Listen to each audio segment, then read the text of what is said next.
Hey there, everybody. This is Jay from OCM Magazine. We're trying out something new today. I like to focus in on more specific items or one-on-one type of things. So today I have RabbiGains.eth, and he's joining me. He's an OCM community member, and full disclosure, I do know him outside of the community, and we've collabed on different things and NFTs and etc. So it's a pleasure for me to have him here today. And today we're just going to talk to start out with about his background, how he got into crypto, and then what brought him into the OCM community. Awesome. Thanks for having me, Jay. I just want to say congrats to Ken, yourself, anyone else involved with OCMMN on receiving the Dow grant. It's pretty exciting, and I can't wait to see what you guys are able to do with it. Thanks so much. Yeah, so just start off with a little bit you want to tell us about yourself and what brought you into crypto, and then eventually, NFTs and OCM. Sure. So we start off what brought me into crypto. I learned about Bitcoin back in 2012. I didn't make my first purchase until about 2013, and the initial run up to $100. It's kind of crazy to think that was over a decade ago, or just about a decade ago now. And ever Time since I learned flies. about Bitcoin, what was that? Sorry, yeah, I just said time flies, man. Yeah, absolutely. Especially when things move so fast. It's really hard to even think of all the milestones between today and 2012. And I mean, in 2012, when I learned about it, Bitcoin was about 3 years old. So wasn't even that early. But ever since I learned about Bitcoin, I had faith in blockchain technologies and have tried to contribute to the industry whenever I've seen a need. Had a couple startups, website platforms that I tried to do throughout the years, trying to fill holes that I saw in the industry. In 2013, one of the biggest issues for Bitcoin was actually how hard it was to buy Bitcoin. At the time, there was less than a handful of exchanges. There was Mt. Gox out of Japan, Bitstamp in Europe. Coinbase was just starting out here in the US. And it was extremely long process to fund your exchange account with fiat. And then like So peer let's to say, peer was very helter skelter at best. Yeah. yeah, so when I bought my first Bitcoin, it was through an IRC chat channel called Bitcoin OTC. And I think the method I used, I had to run to a 7-Eleven and buy a prepaid credit card to send to somebody on the other end in exchange for Bitcoin. I remember similar stories of early poker days in the States and stuff like that. So yeah, it's just funny. Yeah, it was definitely a pretty primitive, but that's how you had to buy Bitcoin. So like again, if we're in 2013 and your buddy tells you about Bitcoin and you get excited about it and you want to buy some, from the time that you sign up at an exchange, it would take 10 days, 2 weeks, sometimes up to a month if you're dealing with international companies and international wires for all the funds to clear and for the exchange to be able to actually allow you to purchase the crypto. So I launched the website where I would sell micro amounts of Bitcoin via PayPal and credit card. And when I say micro, I'm talking micro. We were allowing $20 to $25 of Bitcoin to be purchased per day per user. What this allowed is for the person to instantly buy some Bitcoin, receive it in their wallet, send some transactions. If they want to buy a pair of socks on Overstock, that was the largest retailer who accepted Bitcoin at the time. They were able to make a small purchase on Overstock and see what it actually means to own Bitcoin. For me personally, I read the white paper. I'm fairly technical. I didn't understand Bitcoin until I actually received some, sent some transactions, followed those transactions on a blockchain explorer, saw the confirmation processes, and things clicked more for me that way. So I was hoping to bring the similar experience to the masses.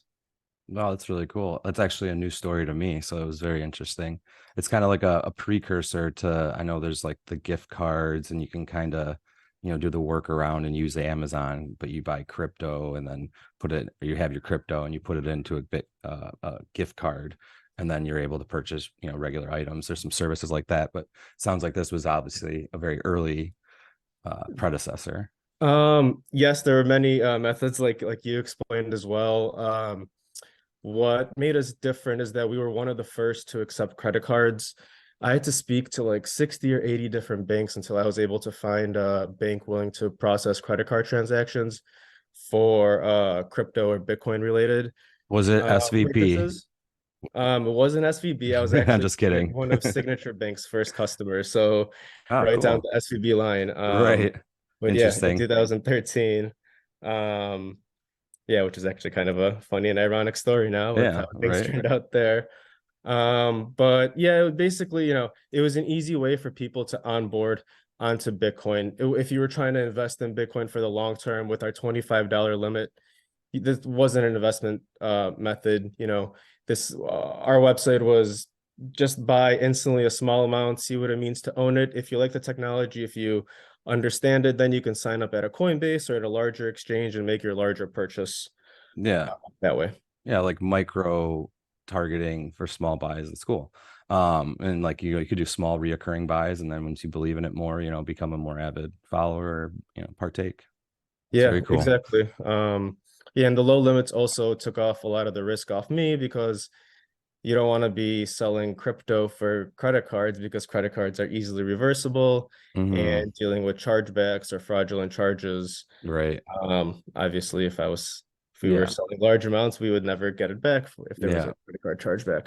Yeah. This is one of those costs of doing business in a certain form can come back to bite you for sure. Well, that's definitely interesting. That's a new story for me. So how did you start to get into NFTs later on? So before NFTs, if I take a step back, I think that For sure. the next project that I work on, you might be a little more familiar with. So in 2017, during the ICO craze, it was after the launch of Ethereum. Um, ICOs, many companies were having initial coin offerings to raise money for their Web3 ideas. Um, um, there were many, many, many companies during that craze. Hmm. So basically, we had a platform where we offered a suite of services. We had a token marketplace. We allowed users to pre-order ICO tokens from an allocation that we would receive. Kind of in a way, we were a launch pad before launch pads were even a thing. Yeah, it was We like had the a creation of alts before alts were really a big thing for sure. Yeah, we were pretty early into that. We had a white label service, a white label ICO and KYC solution that we offered to companies who were going through the ICO process or raising money. And in the end, we worked with over 200 ICO projects, um, helping them try to achieve their Web3 dreams. That's very cool. Yeah. And that's definitely, good background in crypto, Bitcoin start moving into Ethereum as more new items and smart contracts become more popular. And then I guess that's probably where we get to, NFTs or at least like looking into them a bit more. Yeah, I was actually pretty late on NFTs. I can say early on ICOs, pretty early on Bitcoin. NFTs didn't really click with me. Um, OCM was probably actually one of the first 10 collections I actually minted, so Yeah, I'm I didn't curious. start Just let me getting jump in real quick. Like, why didn't it click with you at first? that's a pretty good question. I just I'm not a person that found value in art. So when it was first explained to me and I was just kind of connecting it with the art world, which I have zero experience in. Yeah. And it wasn't it wasn't until I started exploring some of the generative projects, which had technical aspects to it, that I was like, okay, I understand how this is collectible. I Well, started understanding the community aspect and how much value can actually be brought from a community. for sure. And that's definitely what made me do a much bigger deep dive into NFTs, probably the third quarter of 2021. Yeah, and it's just tough. I mean, I remember around that time too, when we started talking about it a lot more. It was definitely, trying to get past the whole like monkey JPEG karma that was all around it because, that's kind of like the overall critique it was given. And until you actually got down into like what is going on here, like what's actually being built, and you start seeing like obviously there's rugs and there's other issues and other things, but yeah, once you can see that community aspect, obviously, we're a part of that now, and growing and building. So that's definitely, very cool. So yeah, just tell me about, like, how did you stumble upon this project and then go from there? Yeah, so unfortunately, I was not able to mint during the mint. I learned about OnChainMonkey hours after the mint, after it popped up on Icy Tools as a trending collection. Um, Initially, what drew me to it, what made me buy basically instantly, were the technical feats that the project achieved. I understood vector drawings and the SVG format, and I found it to be a very clever solution to putting the art entirely on chain.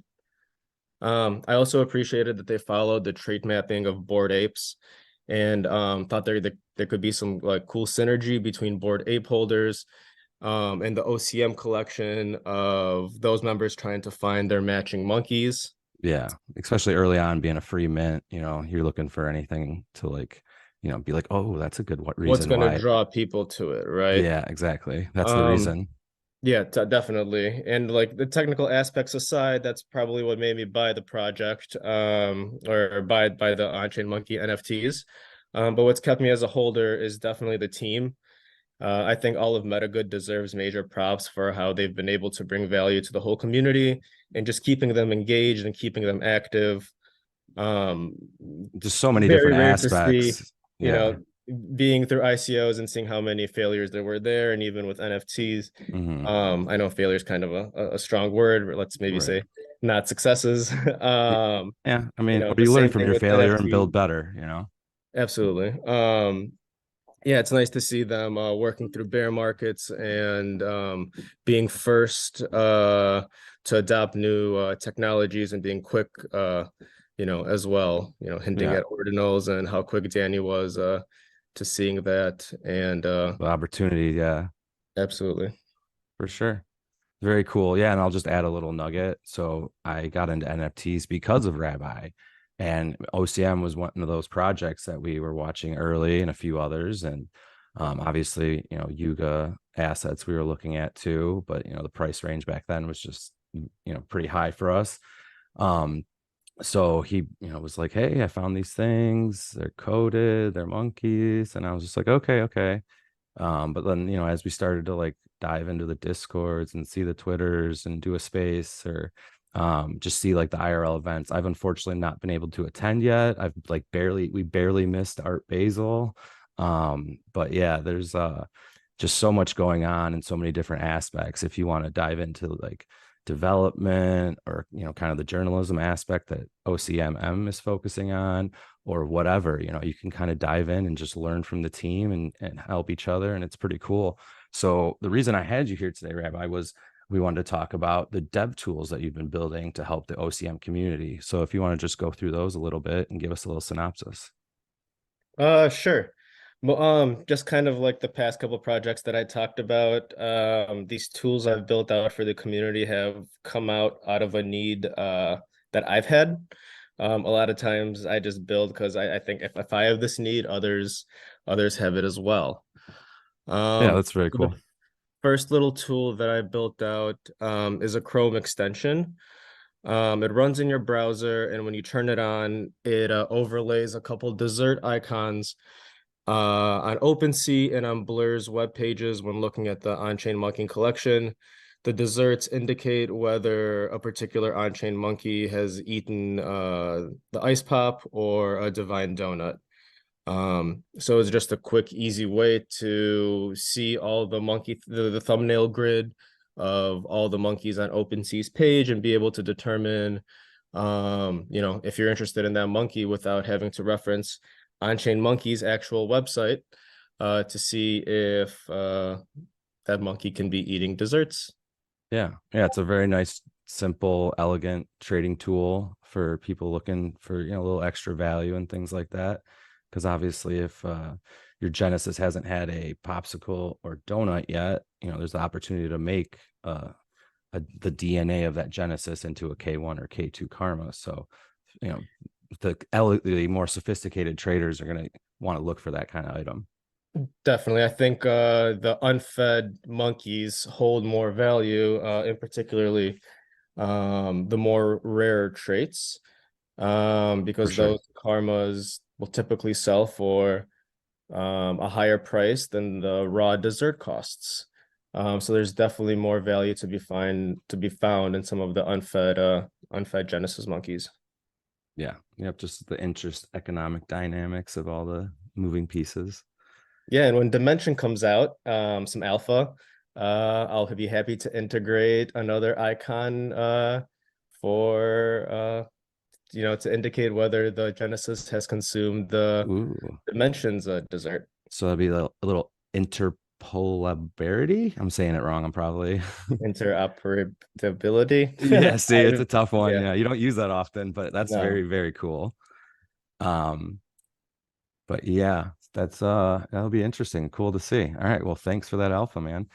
So what other tools do you have? The second one I released, it was an OCM backstory generator. It's just a fun little tool where you put in your Genesis or your Karma ID number into the website. It'll load in all your traits. You can choose which traits you want to use in the backstory generation. You can add your own custom traits as well, likes, dislikes, funny tidbits, hobbies, whatever characteristics or personalization that you want to bring to your monkey, you're able to add those characteristics, and then using Chat GPT on the back end, the AI works and creates a backstory with the characteristics you put, plus a little monkeyverse lore that's common across all OCMs. Yep, very cool. Full disclosure again, I used that tool. It was very nice. I tried a few out, but yeah, I picked the one I Yeah, liked the there was best. on Twitter, there were definitely some funny stories and Yeah. unique things that people were doing with it, unique characteristics. Yeah. I liked the like raw stories or whatever, but then like I liked that, you added, you can put your own tweaks and everything like that. So yeah, it's a very cool, fun tool. Awesome. Awesome. And I think you have one more, right? Yeah, the last one that I've released most recently is just the OnChainMonkey Twitter sales and dessert consumption bot. If you don't follow it, go follow it. It's OCM underscore alerts on Twitter. And basically, I report any OCM sales across all of the marketplaces, OpenSea, Blur, Yeah. Looks Rare, as well as anytime a monkey eats a dessert. Um, there's a tweet that comes out saying, which monkey ate what dessert, as well as the remaining dessert count Hmm. for the ice pops or the donuts. Yep. Very cool. Yeah, and I like you can see the wallet. So if you want to go check it out, you can go there and see what else they're doing. Maybe they got more desserts they're planning on eating, or yeah, it's Yeah, definitely and fun. I'd love to build out more alerts that the community would think, community-wide alerts that they would Hmm. think are useful. I'd be happy to add that Yeah, to the bot. So maybe we can do a let me know, poll or guys. something like that in combination or something. Yeah, Yeah, be cool. definitely. Um, yeah, I remember you were talking about the alpha earlier. Are you going to try and integrate dimensions eating? I don't know if that's even something you've thought about yet, but that's obviously, Yeah, yeah, definitely. cool. That seems like the logical next step whenever Nice. that's released. Yeah. You probably have You to do some know, homework and stuff, but yeah, definitely. cool, cool, cool. Well, that's awesome. And I appreciate the things you've been building for the community and for your time today. And I definitely would recommend everybody to go to your site. Do you want to repeat that one more time for those tools? Sure. It's OCM9425.tools. That's just the website that's going to have links to everything I've built out for the OCM community. Mhm. And your Twitter? Um, my Twitter is at RabbiGains. Cool. Um, Awesome. So so everybody definitely find me go on check there. those out and give them a follow and check out the bot and wait to see what else is coming. I appreciate you dropping the alpha today. And is there anything else you wanted to share with the community or? Sure. I'll let's drop one more little project I'm working on. Okay. Okay. One little more tidbit of alpha here. So it's going to be called My OCM Alert. I'll probably be going live with it sometime this week. Okay. So it's going to be a platform that allows people to create customized alerts for any on-chain OCM activities. So basically these alerts can be sent to any device, whether it's your email address, text message, Discord, Telegram, wherever you want to receive it, we'll find a way to get it there. Mhm. So for example, say you want to track a wallet, and you want to know when a certain whale starts buying OCMs, you Yeah. would get that alert. Or you want a hoodie trait. You can Mhm. set up an alert to be notified anytime a new hoodie trait is listed. Yeah, I remember we Uh, talked a little bit about it. And it was like if you have some grail you just really want, like you can put an alert on that, and it'll just tell you immediately if it ever goes on the market. Like it's exactly. If you really, wanted 9425, even though that's never going to be listed, yeah, you could set up an right. alert for that. Yeah, right. And it's gonna be fairly inexpensive in my opinion. I'm gonna be Mhm. charging bananas. Very cool. I'm looking at playing around with the payment structure, but it's gonna Yeah. cost like 10 Maybe like an bananas every intro couple weeks rate or and adjust something. as needed or whatever. Yeah. Exactly. Cool. Cool. Awesome, man. Well, thank you for that extra. I'm looking forward to that coming out. There's definitely a few that I've had my eye on and stuff, but I, never know when they're going to come up. So that'd be a very cool tool to use. Awesome. All right. Well, thank you again, Rabbi, and I appreciate you being our first guest on our one-on-one style podcast for OCM Magazine. Take it easy. I'll talk to you later, man. Thank you, Jay. Good luck. All right.